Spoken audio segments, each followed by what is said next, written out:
Günler oldu, hiç evimden çıkmadım. Zengler çaldı, hiçbirini açmadım. O sevdiğim film vardı, bakmadım. Qəmliyəm, çox qəmliyəm bugün.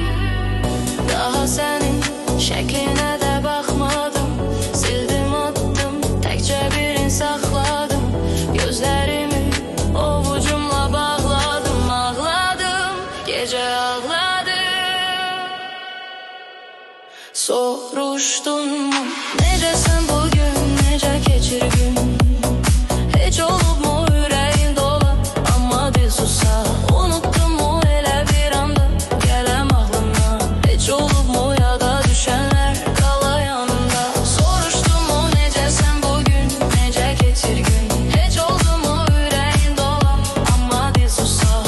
Unuttun mu elə bir anda gələm ağlına?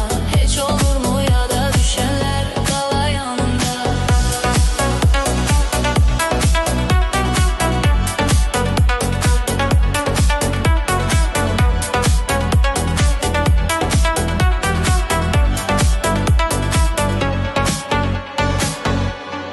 Güneş doğdu, perdeleri açmadım. Güller soldu, hiçbirini atmadım. En üstteki tozlu rəfdə saxladım.